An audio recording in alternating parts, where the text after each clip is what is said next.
It's always the topics that we do are always going to be based on what you all ask.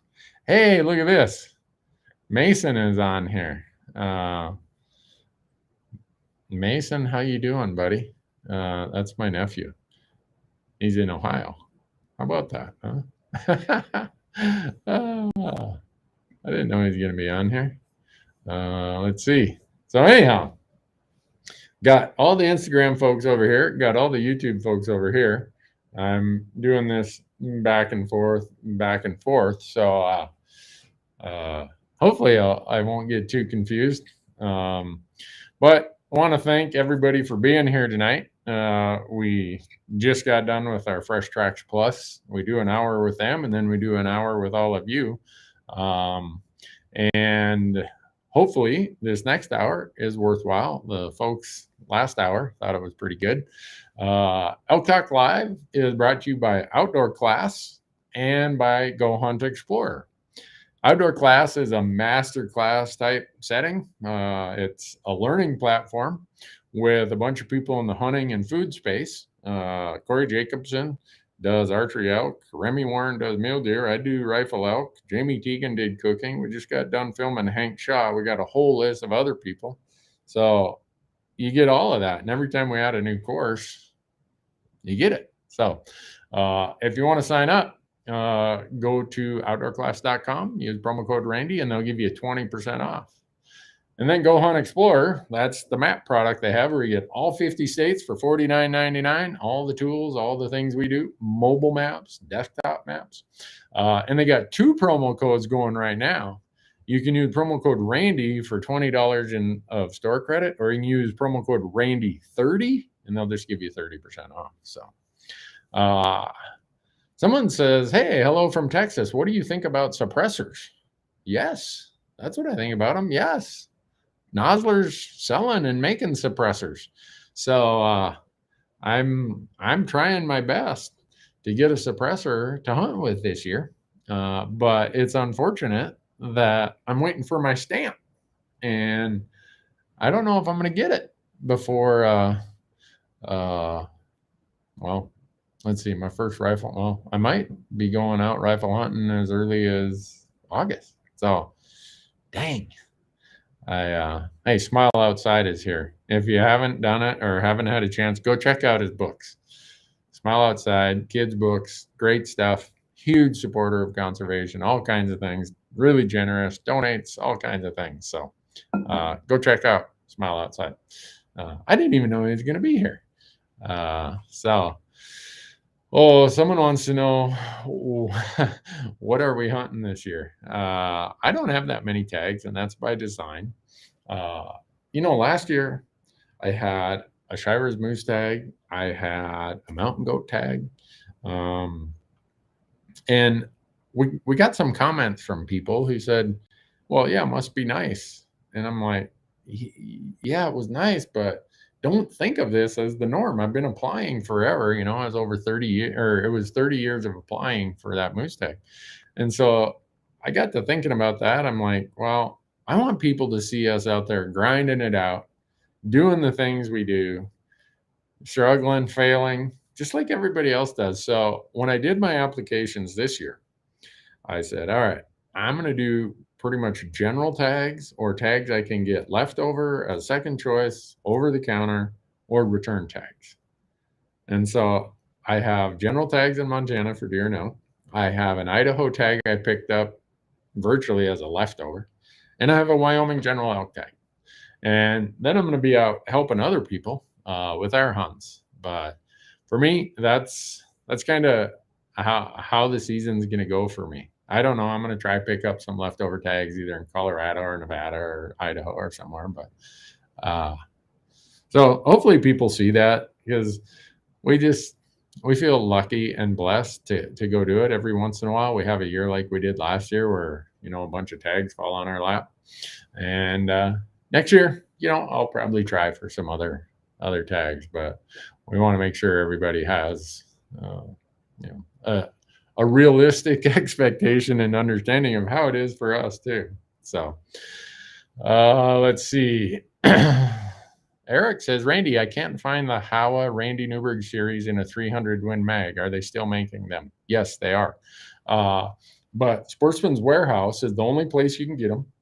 If you go to sportsmanswarehouse.com and look them up, they sent me an email not too long ago, and the inventories of all of the cartridge chamberings were getting a little lower. But if they don't have it in that store, they can ship it to whatever store you're at. And then they also have a program where if you don't have a Sportsman's Warehouse nearby, they have participating FFL dealers across the country that they can ship it to. So you should be able to find it. So let's see, Randy, I drew an early archery tag in the Gila that had no modern firearm season. Would this affect the way you hunt and e-scout the area? No, it wouldn't. I'd do the same e-scouting. If it's archery season, you know that you're going to be hunting either the peak rut or the pre-rut, and you know that's going to be mostly a food pattern because the cows are on the food, the bulls are looking for the cows, and that's how it goes. So I wouldn't change any of that. Let's see.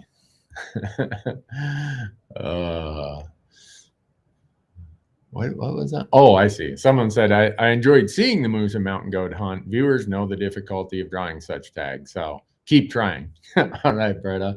I'll take that also. When do elk rub their antlers? You're going to see it, sometime August 10th through probably the 18th, somewhere in there. Have I hunted Nebraska? No, I've not. I hunted it for pheasants, but not for big game. So, Randy, doing first rifle in Colorado, any tips on weather and sleeping setups? Yeah, brace for everything because you could have a bunch of snow up high or you could have beautiful bluebird weather. I'd have two different plans. I'd have my plan for if it's warm and I'd go higher. I'd have my plan for if it's early winter and I'd hunt lower. So, let's see. Randy, can you give advice for camping in bear country, cooking, food storage, late season Montana elk in November, truck camping in a wall tent? Okay. The Forest Service has all these, not just food storage suggestions, but requirements.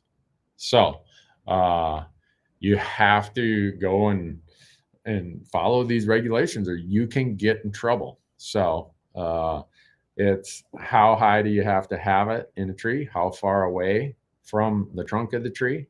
They suggest that you store it quite a ways away from your camp. If you have a wall tent, don't be sleeping in the tent where you're cooking and all that stuff. They want you to have bear-proof containers. They make those. Some of the coolers qualify as bear-proof. So I would go to the Forest Service rules. They're really good about what they are and what they expect. So I'd check that out. Let's see. Ooh, Henry says, have my first moose hunt coming up. Don't want to waste it. Any tips? Yeah, just hunt every day you possibly can. Moose are so darn random. In the rut, they're a little bit predictable because if you can find a cow, well, she's going to attract some bulls. But after that, they are crazy random. So I wouldn't waste any days and say, I'll go next weekend. No, go. Let's see. I'm going to try to call in a cow or spike bull. I'm going to give it a go in September. Hike hard to find water holes. Yep, that sounds like a good tactic. The spikes get bumped from the herds once the big bulls come in there, and they will come to just about any cow call. They're like, oh, doesn't sound like mom, but maybe it's a cow. I'll go join up with them. So once those spikes get bumped from the herds, they're pretty easy to call in. So let's see. Nick says, hi, Randy. I have a question for you. I've had some neck issues and I can't tolerate heavy recoil anymore. What's the smallest cartridge you would use to hunt elk and still have great confidence in it? Well, it depends on how far you're going to be shooting. But for me, I would come down about as low as I'm coming down at probably my 6.5 PRC, but I would prefer to even be up to my 7mm 08. And if you have to, put a suppressor on there. It will handle, it'll take care of some of that recoil. So I would, whatever you can to make it work, because you still want to be able to go hunting. Let's see. Terry asked, do you have a resource that gives an accurate range of grizzly bears in the lower 48? Yes, it's called the Interagency Grizzly Bear Study Team. I'm hunting south of Jackson. Some say they are there, others say they are not. I can promise you, if you're hunting south of Jackson, they are there. If you look at the maps that the Interagency Grizzly Bear Study Team puts together, there are grizzly bears there. All the way down into the Wind Rivers, there's grizzly bears. So Mason and Morgan want to know what's my favorite animal. It's whatever I have a tag for. Just tell me where I can go, and that's my favorite. But if it's with a bow, it's going to be elk for sure. If I have a rifle in my hand, don't hate me for this, but it might be pronghorn. Randy, how do you prep the elk skull and cape in camp before traveling through different states? You've seen that, Matt, obviously, or is what brings it up. We bring with us a boiling pot and a little burner. So if we shoot an elk in Colorado, we can't drive home through Wyoming and into Montana because of CWD. So we have to make sure that we boil any brain matter out of that skull if we're going to bring it across state lines. And that's just not Montana and Colorado. If you look just about every possible place you could hunt for any species, any cervid, deer, elk, moose, they're going to make you do that with your skull. They're not going to let you bring that across state line. So, and it takes some time and it's a bit of a pain, but that's what you got to do. Let's see. Someone says, Randy, I've seen your trapping videos. Do I trap predators? If so, any go-to sets? I used to trap a lot of predators, and my favorite set was always a dirt hole set. But I don't have time to do it anymore. As you know, if you trap, it's really, really tough to do it casually, because we're talking about keeping everything clean. Canines are so suspicious of any smells, any odors. So that's why now, because of my calendar, I mostly water trap beaver, muskrats, mink. Someone says, Randy, move 3 inches to the left and it'll look like you have antlers. I don't know. I'm your left or my left? Nick asks, have I used copper bullets on elk or deer? Yes, for both. I've used them on pronghorn. It's the only ammo I've found in the last few years that my rifle likes. Then use them. I have shot, in fact, last year, that's all I used was the Nosler's E-tip ammo. And it's a non-lead ammo. And I shot my mountain goat with it. I shot my pronghorn with it. I shot the moose with it, all in a 7mm 08. We have shot elk with it in a 300 Win Mag, and it is devastating. So if that's what your rifle likes, all the better. It performs super, super well. When they first came out with non-lead ammo, copper ammo, they used copper, they used some alloys. They were still trying to figure it out. So 15, 18 years ago, they ended up trying some stuff that you didn't quite get the results. Today, it's every bit as good a lead. So David says, how do you guys rig a line for hanging meat? Do you use pulleys? Yep, most often. That's what we do, bring a pulley system. And plenty of rope. Henry asks, bow or rifle for moose? Either. Whatever you prefer. Doesn't matter to me. I'd probably use a rifle just because it's sometimes you see them further away than what you're going to get as far as in a shot opportunity with a bow. And moose tags are so rare, I want to get my chance. So let's see. Do it yourself elk hunt in wilderness area in Colorado. Should we camp high, mid mountain, or low? Any thoughts? Well, first I'd see what the weather is like when you get there. But I would follow the weather further up, right to where I can get as close as possible. And what I mean by that is the weather's pushing them down. I don't want to get right into them, but I'm going to camp, someplace where I got about a mile walk to get there in the morning. And that's what I do. Hey, Josh, how you doing out there? So Jared says, is the mountain goat hunt on your YouTube channel? No, it's not right now. We're trying to figure out when we're going to release that. I don't know. I'd have to ask the crew. They've got it scheduled, but the folks over on Fresh Tracks Plus, they've seen the day-by-day version, and they're going to get the full polished like story version sometime in the next 6 weeks. So Mike asked, now they're partitions or AccuBonds? Yeah, whatever my rifle likes. I'll do either of them. I like them both. So it's, I think what most people will realize is, their rifle's going to shoot pretty much everything pretty good, but there's some they shoot just a little bit better. Well, use that. So I let my rifle tell me.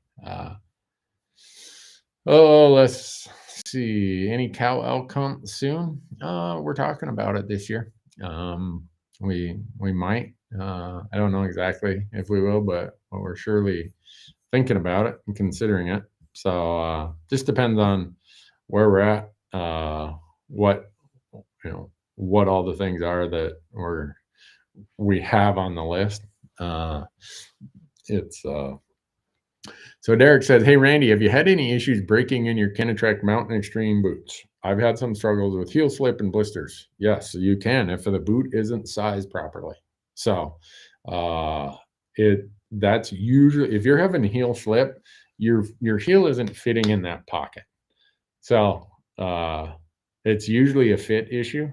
Now, if you're getting hot spots, we did a video out on our YouTube channel with Dr. Bill Wilshire. We did 3 of them about foot care. If this is the ball of the heel right here, and you're starting to get a hot spot, definitely take care of that before it comes a blister, because if it becomes a blister, you got to rest it to let it get back to normal. So if you feel it, and if you're getting some of even before you go, put some duct tape over that. Duct tape, and then you're not going to get the friction. Friction is caused by, or blisters are caused by friction, because you don't have the tight fit or the proper fit. And so it's doing this, and then your sock starts getting loose and everything else. So it's usually a fit issue.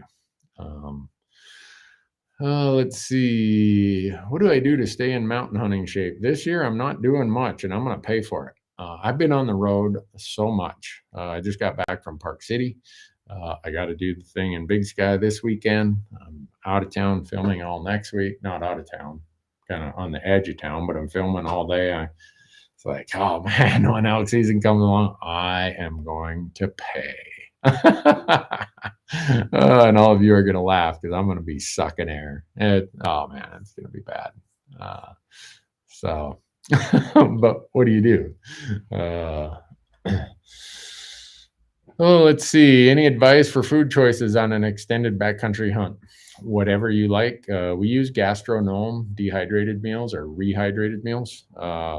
We've tried all of them.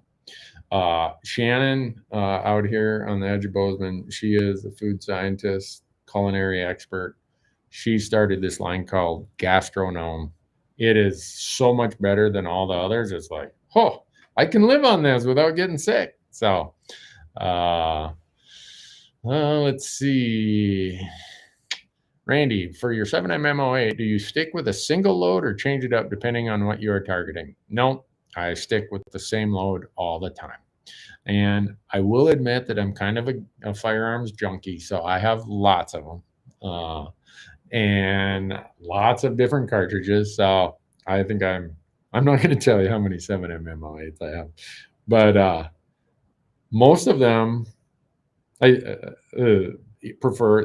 They have a couple preferences. Two of them really prefer 140 grain Nosler AccuBonds, and two of them really prefer 140 grain E-tips. So if I say today I want to shoot E-tips, I grab one of those 2. If I really like AccuBonds, guess what? I grab one of these 2. Now, if I was relegated to just one 7mm MO8, I would say, all right, what works best in it? What does it prefer?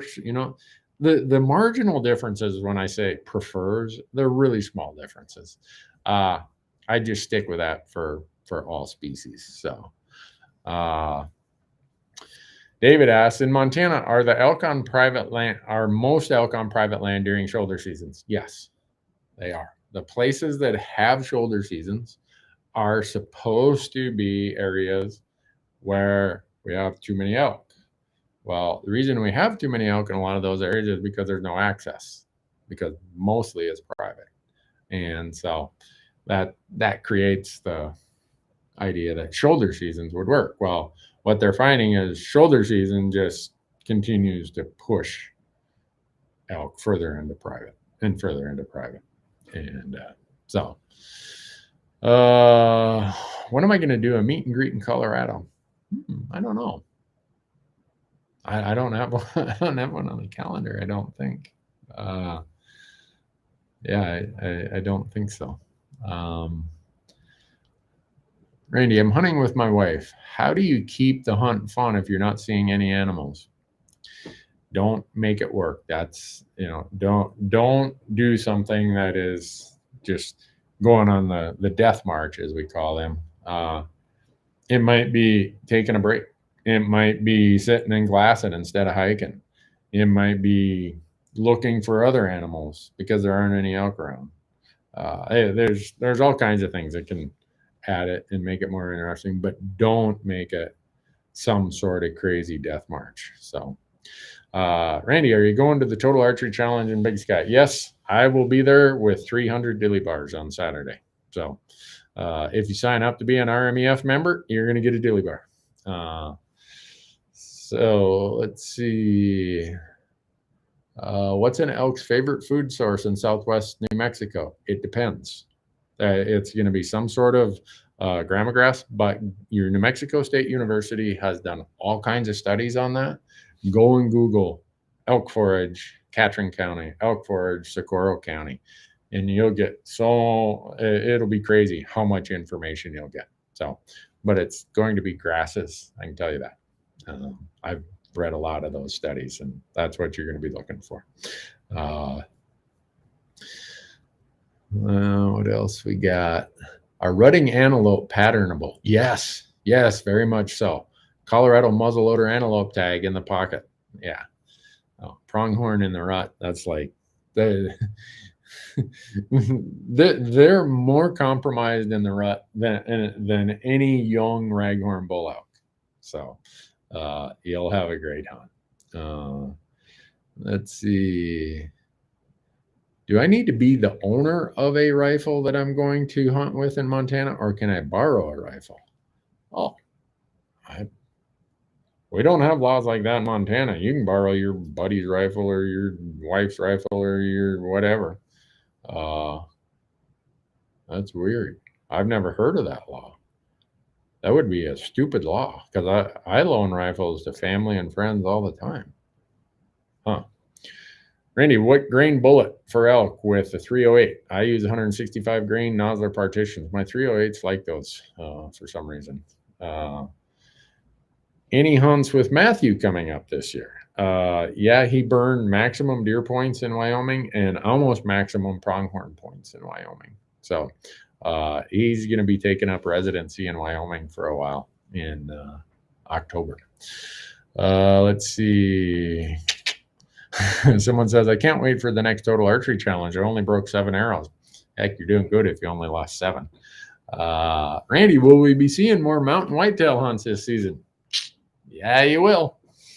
I'm going to North Idaho. Going to be looking for them. So what are the max point numbers in Wyoming for deer, elk, and antelope? Last year it was 16. So this coming year, 2023, the next year will be 17. What are my thoughts on decoys during archery elk in the rut? I've never used them, so I don't have any thoughts on them. I know some people who swear by them, so I'm gonna have to punt on that one. I wish I had a better answer, but I I if there's one thing I learned in the CPA world, it's if you don't have the right answer, don't give any answer. So that's the way I look at it. Henry asks, what's the peak season for the rut for moose? If you look at all the studies, conception of moose happens between September 18th and October 5th. So that means probably peak rut. There's rutting going on before then because they're looking for cows and everything, but that's when it's probably going to peak. So is Uncle Larry hunting this year? Yeah, Uncle Larry, Mr. Colorful. We're going to have to get out the bleeper button this year because Uncle Larry, he lives in Arizona. He's an Arizona resident, and he drew a late rifle Arizona elk tag. So it's going to be funny. That's all I can guarantee. I hope he doesn't shoot the wrong elk this year like he did in Wyoming a couple of years ago. That was so funny. We've gotten so much mileage out of that little outtake of him cussing and swearing, but hopefully people realize that he's just a wonderful guy, one of my life mentors, and time with him is so precious. I can't even tell you how much fun Matthew and I have when we're with Uncle Larry. So all of you probably have an uncle or a cousin or a brother, aunt or, sister or somebody who just their personality is so engaging and charismatic that you got to hang out with them. So Todd says, I hereby request an episode with Uncle Larry and Kara. Kara is Marcus's wife. That would be a good one. Have I donated any of my meat before? Yes, I have. I was a volunteer down at our local food bank 20 years ago. And if you really want to get a feel for how important protein is to a lot of people, go volunteer at a food bank. And this was in the 90s. And in Montana, you can get extra whitetail doe tags. So the other rule we have in Montana, it has to be commercially processed by an FDA-approved processor to donate it to a food bank.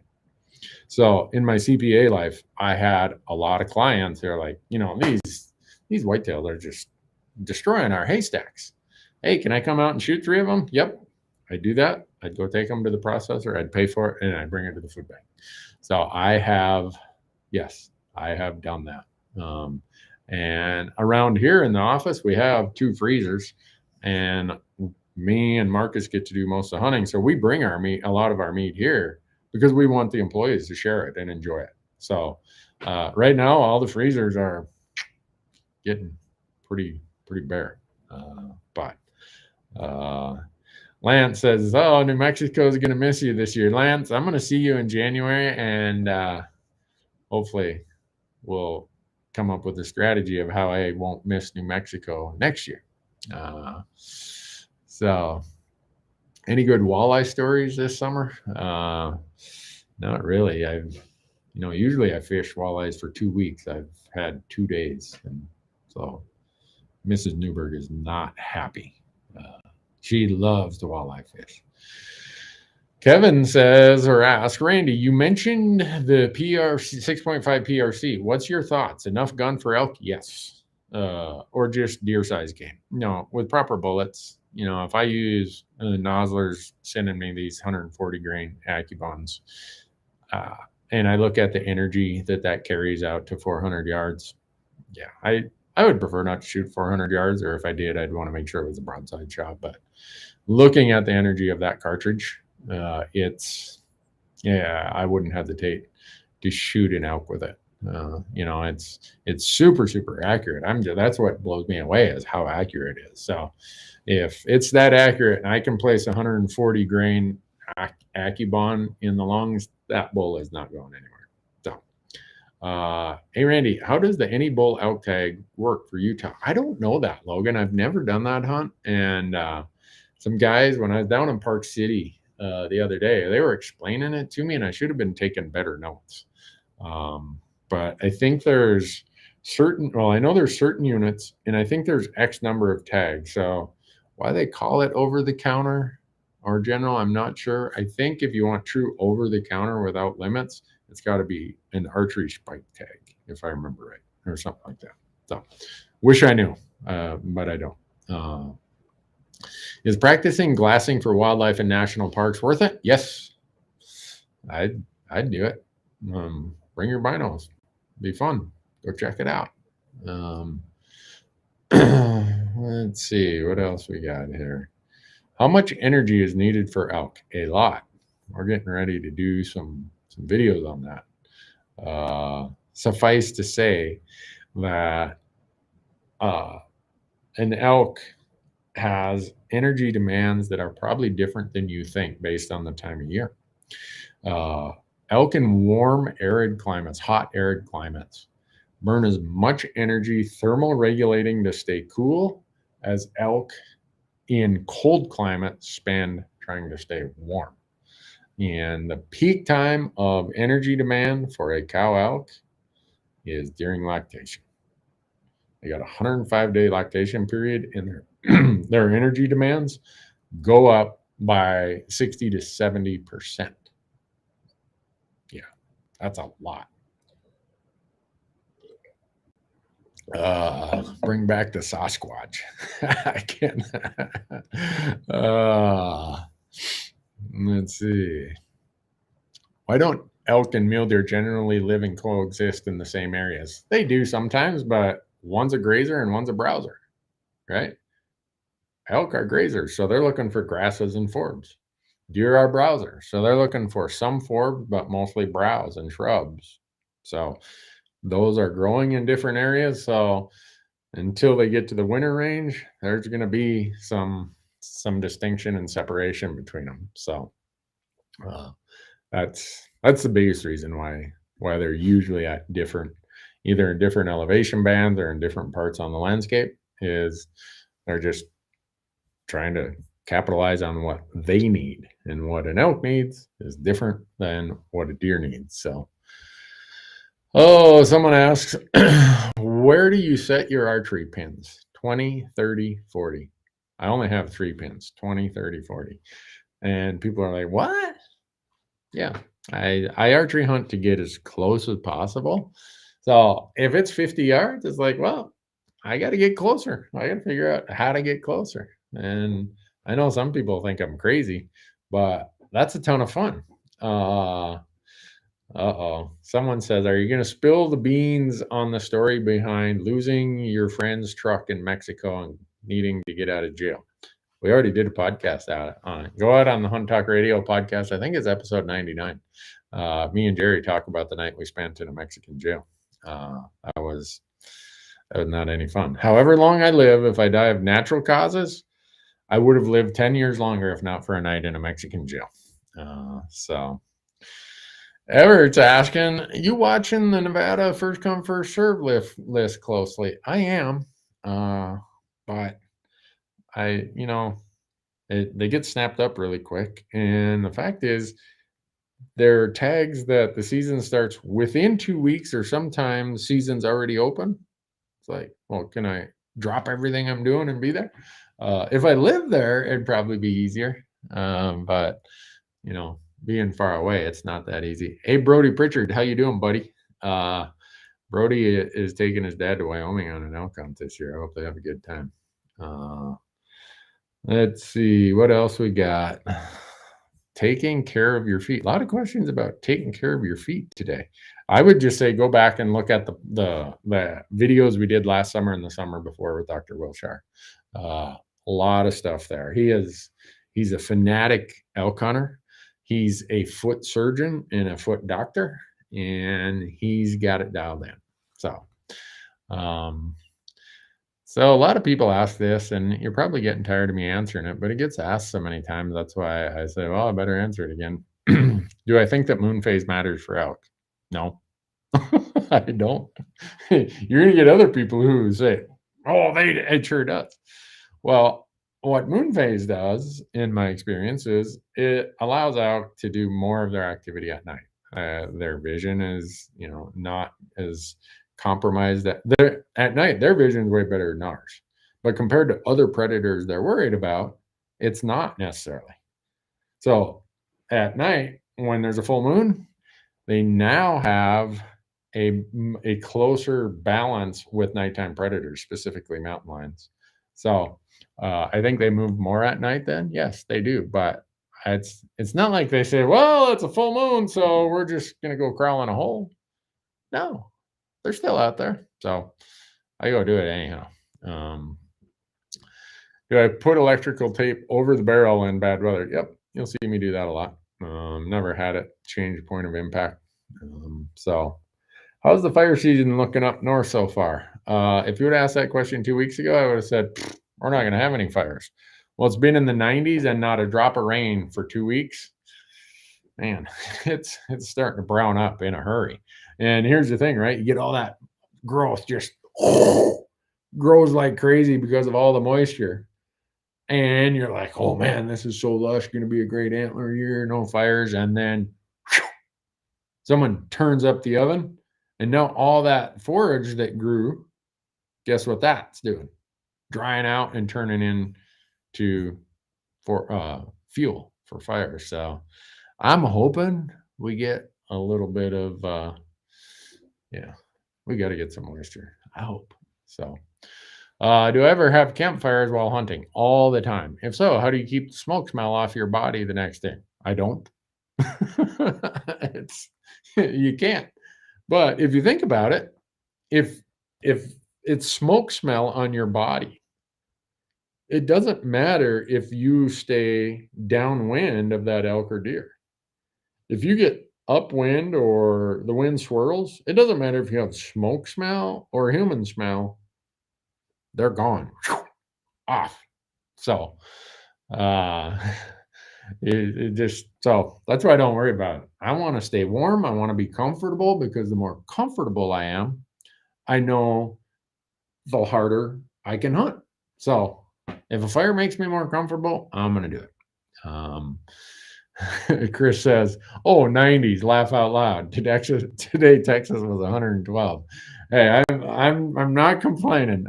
All you folks who are in other parts of the country and are sweltering, yeah, I know. I know that me complaining that the 90s is hot, it seems like sniveling and whining, and it is. So let's see. What else do we get? What was that one? Is CWD a big concern in Montana? Yeah, it's turning out to be. And this is one of those things where people are like, oh, it's spreading all over Montana.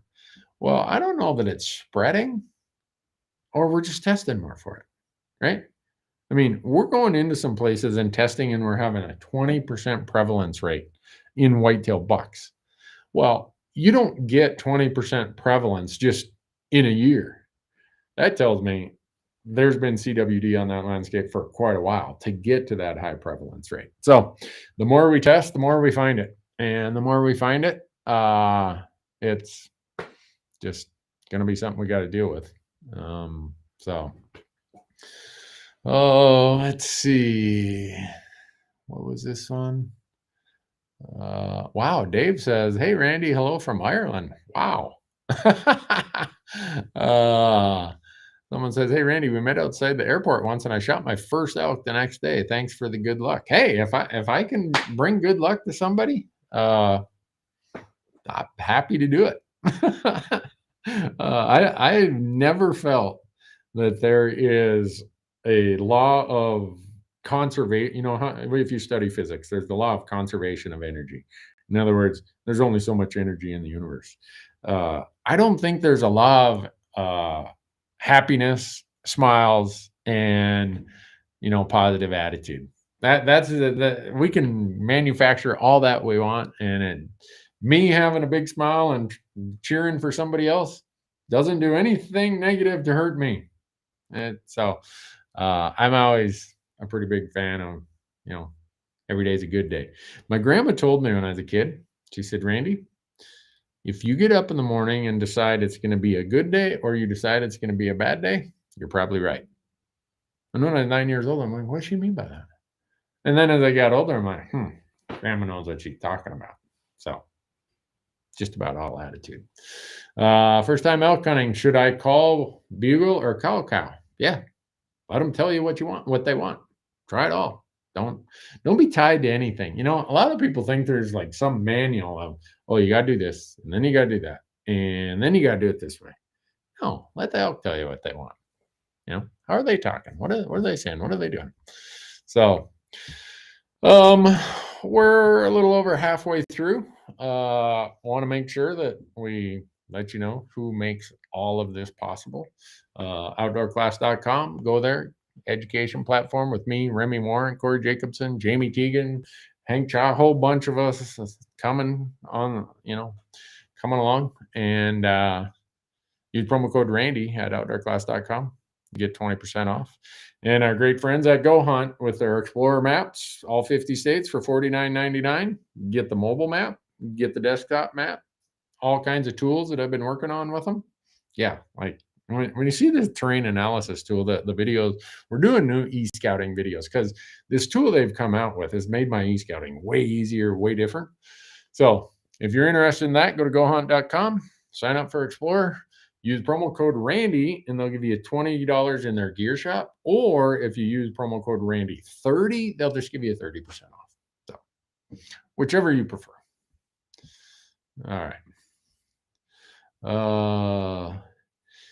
Let's see. Do I like Go Hunt better for my hunt planning? Yes, because of the tools they have. It's really, really good, and we're coming out with more of them. When I started using Go Hunt maps, one of the deals was they're like, you keep talking about these e-scouting tools. How can we do that for you? I'm like, well, here's what we do. So it's taken a year to get the first tool out, the terrain analysis tool, but we're working on a bunch more. So I'm pretty excited about that. Drew says, do you plan to do any Minnesota type deer camp videos? Yep. In November, I'll be back home, Big Falls, Minnesota, bouncing around all my buddies' deer camps, talking about this is how I grew up. We don't see many deer, we don't shoot many deer, but we have a lot of fun. So that's what we plan to do. Do I hunt the Bitterroot Range of Montana? No, I haven't. It's pretty good drive over there. It's got as much hunting pressure as around here, so I'm like, may as well hunt here. Let's see, what is that? I can't make out what that one is. Have I ever met Babe Winkleman? Yeah, I have. I've met pretty much everybody in the industry. They all probably think I'm a weird duck, which because I am. I know what to say. Cassandra says, hey, Randy, you met my husband and I in the food area at the Portland Expo this spring. We chatted about blacktail and grouse hunting in Washington State. Have you thought about coming back and hunting grouse on blacktail? I've thought about it. I sure have. If you had a budget, I have a budget. Everybody I know, Dustin, has a budget. Don't think I'm without a budget. What gear would you spend the most on? There's what I'd spend the most on just because certain types of gear cost more. And then there's what would I put in my level of priority. And that's really hard to say. It would depend on the type of hunting I'm doing. It just depends. My boots, my backpack, my boots are like my wheels. I gotta have quality boots. The way I hunt my hunting style, I gotta have a quality backpack. I gotta have quality optics because what I do is really a glassing game for any species. It's pretty much heavily focused on glassing. So I could go through all of it. If I look at the products we use today, it's pretty much the products I was using 20 years ago with some of the new stuff. Sitka wasn't around 20 years ago, but I was using high performance mountain gear once I could afford it after I no longer had to use blue jeans and hunt my Converse All-Stars. I was using mountaineering clothing to hunt in solids. And then along comes Sitka. I'm like, whoa, somebody finally took the idea that this high performance clothing really helps in the varied conditions and the high activity levels of elk hunting. So, but other than that, you'd have seen Leupold scopes on all my rifles. You'd have seen, tons of Gerber product, Nosler bullets. It's like It just not much has changed. So and this is the other part. I'm not a very good salesman because I would rather that you spend your time and your money on this, your brain. John Barclow has this great statement that knowledge doesn't weigh anything. So when you think about that, knowledge also is the most lightweight hunting tool you could have. So I want people to spend more time focused on learning elk, learning about elk, being out there, having experiences, making mistakes, and don't just focus on gear. I'm like the most anti-gear person when it comes to focusing on that. Yeah, we all have budgets. We got to decide what works. And if you hunt 100+ days a year like I do, and you spend all that time out in those conditions, you're going to want the best you can get. And but I don't expect everybody else to be at at that level of how they're allocating their budgets. Mostly make sure you are learning elk. You can, as long as you have an internet connection, you can learn so much about elk hunting. It's called Google. Food competition study, Central Wyoming, elk and cattle. Whew. There'll be more studies than you can read in a month. And you will learn so much out of that. So I'm more about you investing in your knowledge, investing in that experience. And yeah, you're going to need equipment to go do it, but don't look at equipment as a money pit. Don't look at it as some shortcut to your knowledge, because it is not. So minimum draw weight and arrow weight for elk. I don't know that there's a minimum. I mean, there is at some point, but I'm a heavy arrow guy. I shoot heavy arrows and I only shoot 60 pounds. So, people are like, oh, I can't believe you only shoot 60 pounds, Randy. Well, there's a dead bison in Utah that almost way through them all the way over into the other shoulder blade. If it can do that on a 1,200-1,400 pound bison, I think it'll work pretty good for an elk. So I wouldn't get too worked up on it. It's like everything else. Focus on your proficiency and your accuracy, and you're going to be way, way better off. So I have 2 young kids in the Midwest. Do you think it's worth it to start collecting points for them out west for the future of these point systems looking so glum? I would, but and the reason I got to say that is I did that for my son, right? As quick as I jumped into these point systems, I'm like, I wish I would have been in here 15 years ago, but I couldn't change the hands of time. But I do know that with my son coming up behind me, as quick as he was allowed to start building points, that's what I did. So yeah, I'd say do that. Because as glum as it is, maybe in total, it's a lot more glum for the person without any points than it is for the person who has quite a few points. Riley asks, what do I use for water filtration? I use the Katadyn base camp system. I use a gravity flow filter. It's really, it can do 10 liters so fast. And it's so lightweight, so small. That's what I use. Let's see. Carl asks, Randy, what Leupold scopes are you running on your rifles most of the time? I usually do VX5s. I have usually 3 to 15s. And I'm pretty sure they're 44 millimeter. I don't think they're 42. I think they're 44. And that's what I have on most of them. I have some VX6s, and they're unbelievable scopes. I have some VX3s, which I think the VX3s are the absolute best value, right? Value is the intersection of price and performance. You aren't going to find a scope anywhere where you get that kind of performance for that kind of money. And if you're interested, our friends out at Go Hunt at their gear shop, if you use promo code DQ, DQ, when you check out, they're going to give you a discount or give you a bunch of points towards future purchases when you buy Leupold optics. So let's see. Someone says, I learned from you how to process a deer. Oh, cool. Glad to hear that. Let's see what else. Is the new Sitka Jetstream jacket worth the upgrade? The North Dakota wind is brutal. It's really, really nice. I have one. Anytime some companies like, oh, we're going to upgrade this, we're going to make it better. And it's something I really depend on. Like I do, you've heard me say many times, my elk uniform is my Sitka Jetstream jacket and my Timberline pants. And when they told me they're going to upgrade the Jetstream, I'm like, oh no. I start getting panicky because I'm so dependent on some of this stuff.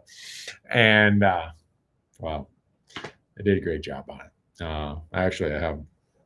They sent me a solid, they sent me an open country, and they sent me an Optifade. A lot of us get the chance to give our thoughts and input on that. And that's a blessing. I feel lucky to be able to do that. But I think if you try it, just the new fit, the way the sleeves are, the fabrics, the new DWR finish, it is an upgrade. So I'm going to be wearing them out this year, if you can do that. So Sitka, when they first came out with the subalpine pattern in 2016, it had more of a brownish instead of the green, more green. Well, they'll still see me using the old 2016 print. And they'll be like, Randy, what are you doing, man? We can get you new ones. I'm like, well, why? This one works perfect. So that's an example of how much use I get out of them, but how they hold up. So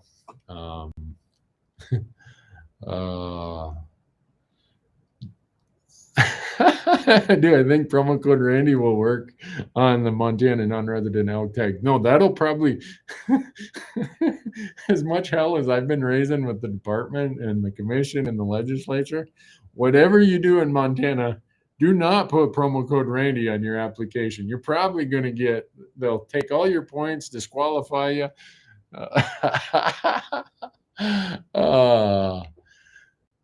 Corey says, have I ever turned anyone in for illegal activity, hunting crimes, or maybe just informed them for doing something wrong? Yes, all the above. I don't have much tolerance for that. I grew up in a situation where in that time and year, time of our society is like, and no, now at this point in my life, it's like, I'm not doing that. If you think about that, go somewhere else. So let's see. Bevan asked, New Mexico elk draw expectations? My expectations are always really low. Last tag I drew was 2016. And I'll be really surprised if I draw again by 2026. Just how it is. Odds are slim. Us non-resident, non-guided non-residents, we only get 6% of the tag. So I don't have a very big expectation. So Grant Haley said he's volunteering to pack out all of my animals this fall. Hey, Grant, let me know. Give me your phone number. I'll take all the help I can get. Let's see. Heading to Southwest Colorado to bow hunt elk this fall. Just curious, if you shoot an elk shortly before dark, you hear it crash and have every reason to think it's dead, would you track it in the dark or wait? If I was that confident, I'd probably follow it for a little ways. And if I didn't recover it where I heard that noise, then I might pull back. But it would depend on what I'm seeing for blood and sign and everything else. I'm not someone who likes to leave stuff out there overnight if I can help it. And I know there's a balance, right, between bumping it and leaving it out there. But I want to get that thing recovered. I want to get it taken care of. I don't want any meat spoiling, all that stuff. I don't want the bears to get it. Let's see. Spike camping in western Wyoming. First time in grizzly country. 2 of us with archery elk tags. Any quick tips? Be bear aware. There's a bunch of stuff out there, a lot of information about how to avoid bears, because if you can avoid where they're more likely to be, you got a way better chance of not having an encounter that then you got to deal with handling a bear. So there's places that they're going to be here at certain times of September versus here. And so I plan my hunts where I still could bump into one, but it's less likely. Know how to keep a clean camp, know how to take care of your animal when you get one, how to store your animal when you get one. So there's a lot of ways, a lot of information out there. We've done videos on them. Marcus has done a video on one recently about being bear aware. So every year, every other year probably, we update the bear aware part of what we do.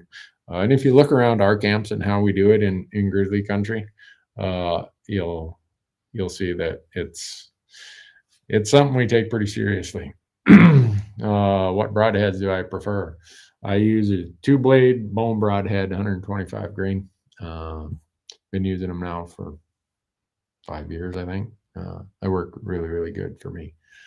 Let's see what else we got. Lots of questions today. Am I going to be hunting with Corey Jacobson this year? No, I'm not. Corey's got all kinds of plans and stuff, and I'd probably just slow him down. But I hope we get a chance to hunt again, but I get distracted so easily while I'm archery hunting, because that's like grouse central or the peak of the grouse activity. So I'm a distraction. I'm easily distracted, so I then become a distraction for Corey. But he's got some great hunts this year. He'll have a good time. What scope do I have on my 308? I have a Leupold VX5 3-15. Works great for me. But like I always tell people, I get to practice a lot, but I still feel that I am the weak link in the equation. No matter how hard I try to practice and be proficient, my equipment is always better than I am. So I try to get better and try to stay on top of it, but I don't know if I'll ever be as capable as my equipment. And I don't care if it's my bow. I'm shooting the same bow that I've had for 3 years now. I got this Bowtech, and same quiver, same rest, same sight, everything. Black gold ripcord, tight spot setup, and it just why change, right? Why go buy something new if this one works way better than I can? And I'm sure people are who want us to promote their product. They're like, no, Randy, go tell them to buy more stuff. If it works, use it till it's wore out, and then go, replace it with whatever you had a good experience with. So, Kentucky says, good luck this season. Well, I hope they have good luck in Kentucky. I got a really cool Kentucky story that we're going to talk about later this year. Can't even wait to talk about that Kentucky story. Let's see. Travis says, I have a mule deer and elk tag in Idaho during the same time in the same units. Will I generally find them at the same elevation? Unlikely, until you get late into the season. Then you might find them in the same elevations. But otherwise, you're probably going to find elk higher than deer. Let's see. Did me or my son draw in Utah? No, we didn't. We applied for the easiest to draw hunts you can think of, and we didn't draw.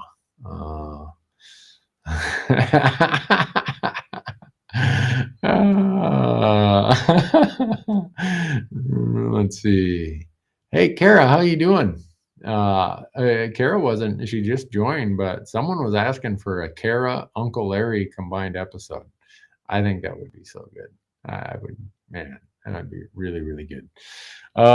Where do you dream of hunting? What place? Jack asked that. I'm so glad you asked that, Jack, because so often people ask me, what's my dream species? And for me, it's always been about landscape. So you might have seen me go to British Columbia and hunt mountain caribou. And I've done that. When I did that, it was the dream of hunting the Cassiars more than it was moose or caribou or whatever. So there's 2 remaining landscape. I'd say maybe 3. The McKenzie Mountains of the Northwest Territories. I've never hunted the Yukon. I want to go to the Yukon side over by the Mackenzie, so it'd be the west side of the Mackenzies. And I want to go to the Brooks Range of Alaska. I don't know if I'm going to live long enough to get those done, but I've already told my wife, honey, I've been saving this money now for 35 years for some of these hunts. I'm going to try to go do it. No. So we'll see if I get to do it, but I'm glad you asked that, Jack. Those are the places that really fascinate me. They're unique landscapes. They're wild as wild country gets. And I want to go do that because I've been so blessed to hunt so many other cool landscapes. I've been able to hunt so many of the cool I call them the high plains of Wyoming, so many places in Montana, a lot of the high alpine of Colorado. I've hunted lots, in Arizona from high to low in between. New Mexico, I've enjoyed all that. I going to college in Nevada, I got to see all those cool landscapes. The ones of the northwest parts of this continent, northwestern parts of Canada or northern Alaska are still the ones that are, they call me. And I know that time's running out, these are extreme mountain hunts, some of them. So I don't have forever. So I'm going to go do it. And it's going to cost me some money, both logistics and everything else, to go do that stuff. And it's going to be a challenge. Scotty Jones says, when will season 10 be out on YouTube? It's going to be a while because you're going to see season 9 of Fresh Tracks on YouTube starting sometime, I think, next week or the week after. And we'll be doing one a week for season 9. Season 10, that stuff, it goes to the Fresh Tracks Plus audience first. And then I leave it up to the crew to decide when's it going out on YouTube. So,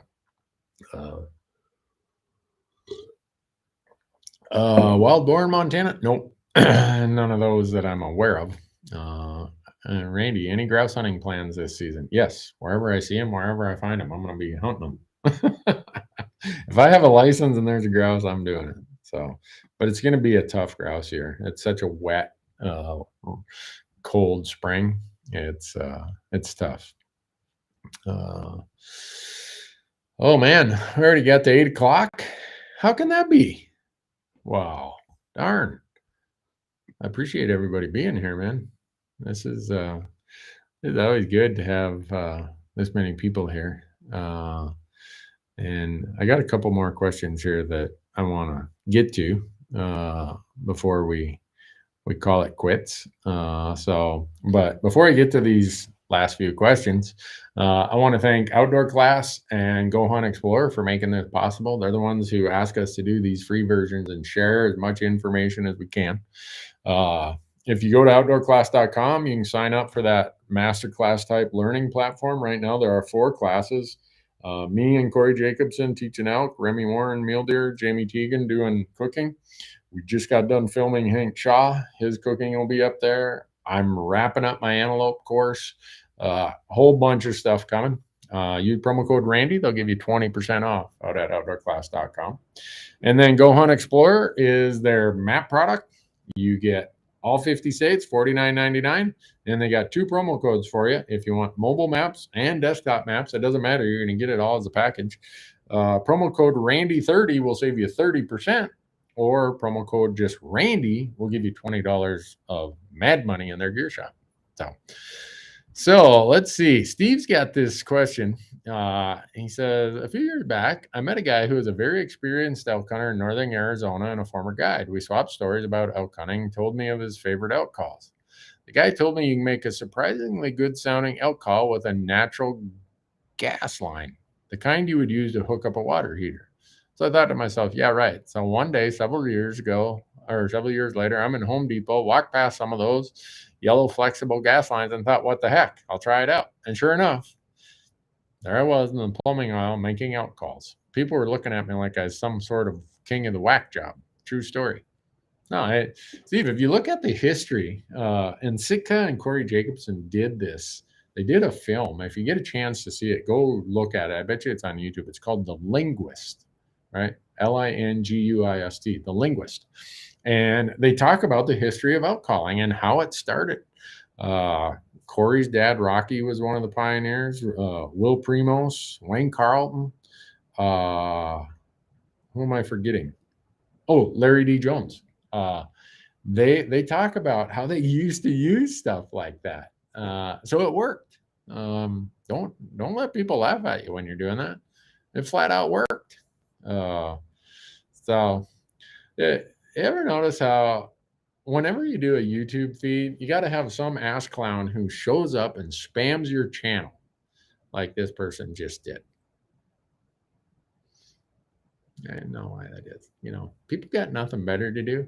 If this person was here in Bozeman, Montana, you could just come on down here to the office and I'd kick your ass 3 ways to breakfast. I'd kick your ass so hard, you'd have to drop your drawers to floss your teeth. That kind of stuff. They come and put adult sort of stuff on there. It's like, get out of here. I grew up in a little logging town. People like that got taken out behind the pub and got worked over. So I see that kind of stuff, and that's not what I'm about. It's not who I am. And my blood pressure gets high. Okay. I grow up in this little logging family, and my wife always reminds me, Randy, at your age, you got to calm down. And I do. It takes so much to trigger me. But when somebody like that triggers me, it's like if I could find who is doing that right now, they would not, they wouldn't need an attorney. They'd need a doctor. But, oh, well, what do you do? That, I guess everybody's got to have some place to go and show that they're an idiot. So that guy or gal, whatever it is, somebody, I bet you any money it's a foreigner.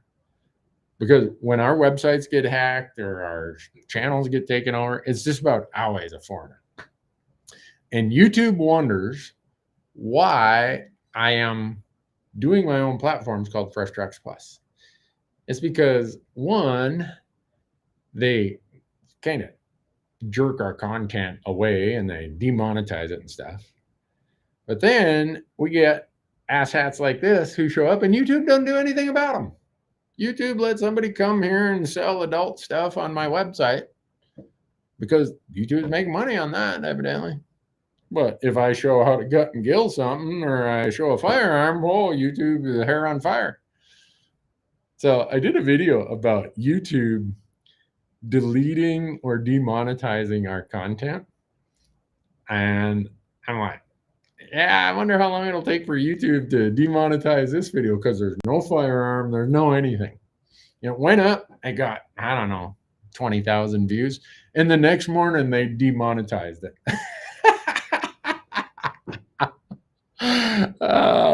YouTube. What a scam. But it's a necessary evil at this point. Same with Facebook and Instagram.